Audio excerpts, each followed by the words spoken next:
tam tới lăng cung luôn mà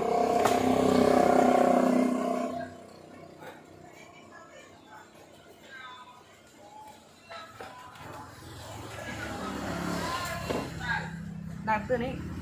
tô ra có phơi đấy tô có phơi đấy xạo nha phơi ngoài chân cho tam phơi đã mà bầu xào đặt mở bột than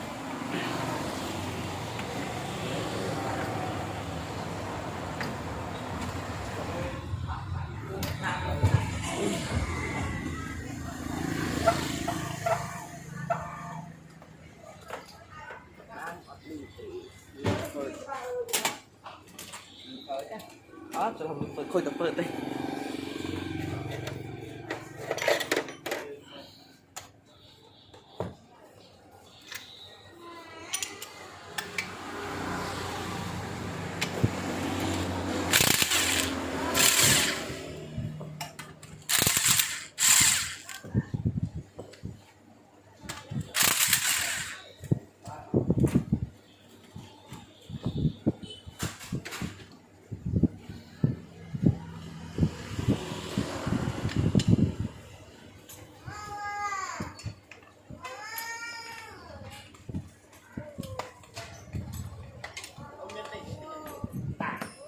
anh nhé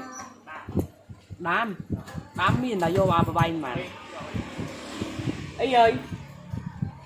đám mà bay nuôi nhầm vua không tươi trong tịch mê nhưng mà mê em tay lại ấy mê em chưa lên mê prop mê say hiên pra e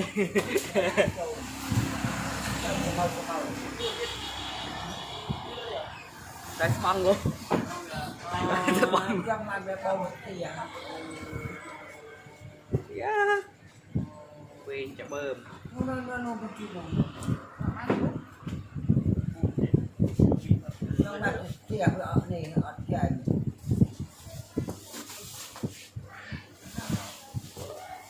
đồ phơi thái biết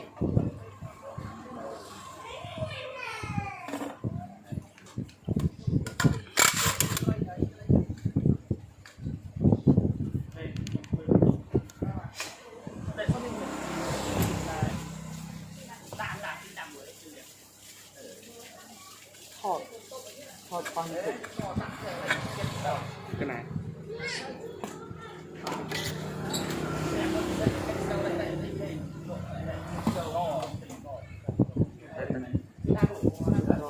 chú nào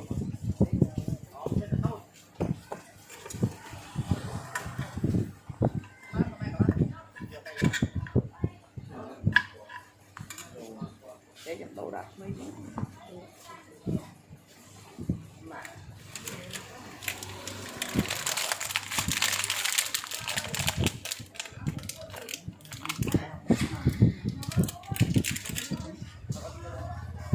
tại là p này ha p độ một tia mà tay côn sa cái vô nhặt lên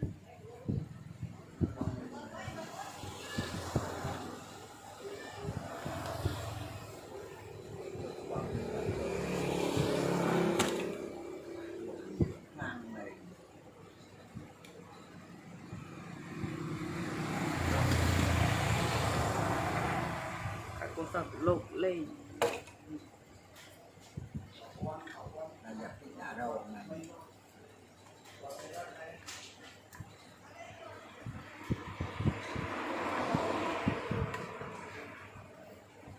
rong mấy quanh ha để rong mình này rong đặt ra đặt trên rong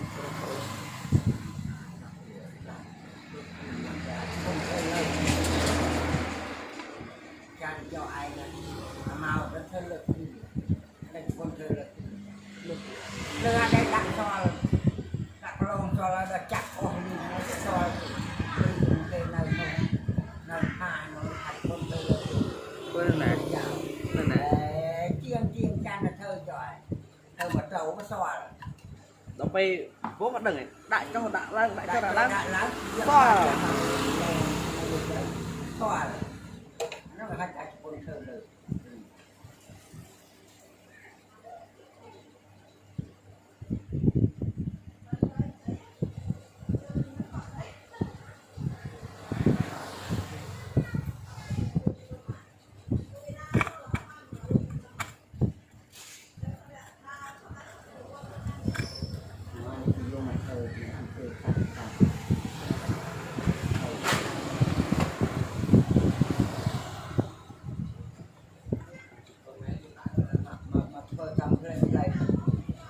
ở thế này cái này câu khôi từ lại cho chiêng thân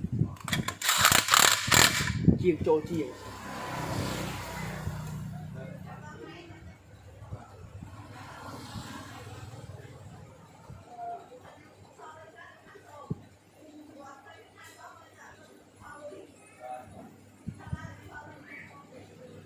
bạn bỏ ngạo ngạo mà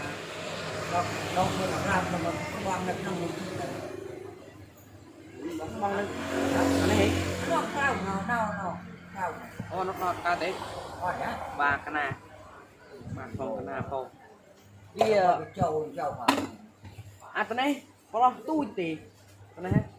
có lo tôi thì băng với băng mình chờ tôi băng tay rút bật